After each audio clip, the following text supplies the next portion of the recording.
Economic policies introduce करने के बजाय अगर आप किसी भी पार्टी को टारगेट कर रहे हो तो वो तो गलत है ना। मैं दो बातें कहना चाह रहा हूँ। आप पढ़ाते हैं? नहीं पढ़ाता, नहीं पढ़ता हूँ मैं। अच्छा, आप भी पढ़ रहे हैं? हंसराज कॉलेज में पॉडकास्ट स्टूडेंट हूँ। सर क्या बात है सर, तो कमाल ही कर दिया सर।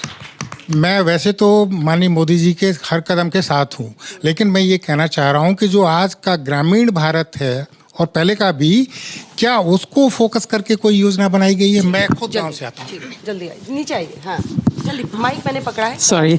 तो मैं तो फेवर में बोल रही हूँ क्योंकि मुझे लगता है कि एक फैमिली की बॉन्डिंग जैसे होती है, तो अगर फादर या ब्रेड विनर नहीं अरेंज कर पा रहा, प्रोएक्टिवली वो सिक्योर करना पड़ता है, फैमिली को करना चाहता है, तो वो कुछ बातें फैमिली से बोलता है कि बच्चों ये करो ये करो। तो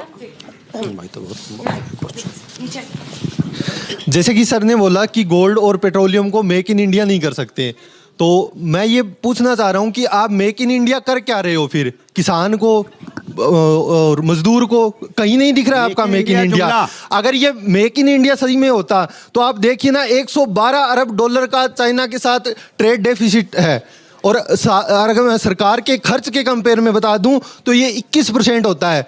तो फिर भाई मेक इन इंडिया हो क्या रहा है? दिख तो नहीं रहा। जुमला बनता है, जुमले। ठीक है, मेरा कहना ये है कि अभी हाल ही में हमारे देश में 5 राज्यों में चुनाव हुए। उस टाइम पे तो खूब जेट आए, एरोप्लेन आए, सब कुछ हुआ, पर चुनाव शपथ के 2 दिन बाद ऐसा क्या हो गया?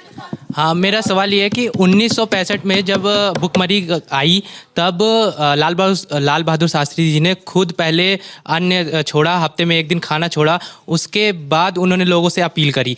आज जब मतलब मोदी जी ने जब 7 अपीलें की, उसमें से एक अपील थी कि हमें विदेश जाना कम करना चाहिए। आज सुबह ही वो विदेश निकल गए। आपको लग रहा है वो घूमने गए हैं? घूमने नहीं गए, लेकिन आपको लग रहा है वो घूमने गए? लेकिन उन्होंने एक चीज़ और कही थी कि मैं आपसे पूछ रही हूँ। नहीं, वो उनका काम है। तो फिर और वो यूएई गए हैं, वहां पर वो मीटिंग करके 3 घंटे में अगले देश चले गए।